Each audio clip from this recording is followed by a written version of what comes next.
First, I want to point something out to you guys, because, like I said before, I know that you're smart people. In my opponent's first constructive speech, that's when they first started to defend against the slippery slope. Not to defend against something that we pointed out, but to make a defense in a constructive way. Then they go on to reaffirm and restate that the Oregon model is the model that we should be following. Now, it seems like to me that when someone hasn't even brought up a problem or a potential problem, it seems a little weird that you're going to start making a defense for that right out of the gate. And I think that there's a reason why. Now, the Oregon model, while ideal, is already showing signs of flaws. And the start of the slippery slope is actually showing already.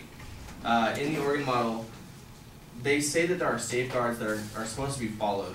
One of those safeguards being that they received psychiatric evaluations to determine whether or not they're mentally competent.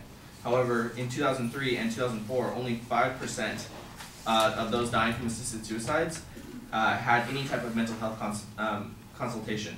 Kenneth R. Stevens, doctor for the Physicians for Compassionate Care, the Education Foundation, actually states that we have published reports of a patient diagnosed by a psychiatrist for having dementia and still received a prescription for lethal drugs. The drug is supposed to be self-administered, and we have newspaper reports of patients being assisted in taking the drugs because they were not able to be self-administered.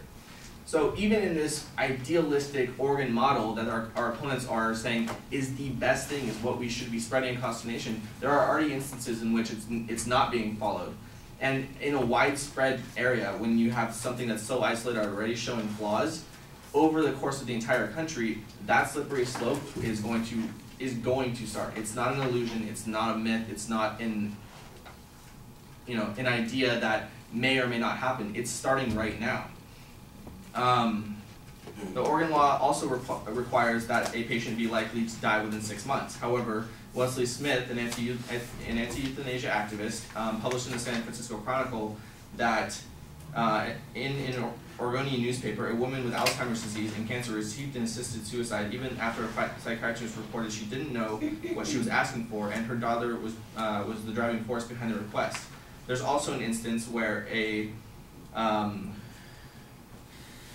peer-reviewed report in a journal for American Psychiatric Association disclosed that a patient received a lethal prescription almost 2 years before he would have died naturally, even though in the Oregon model it states that they have to be within 6 months of death.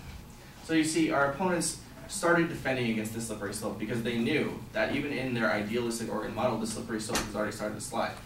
Accepting that giving death could be a solution is a problem that's going to open a door to death to hundreds of people. The decriminalization of euthanasia is a slippery slope and will eventually lead to a much steeper slide and become harder and harder to control should we legalize it.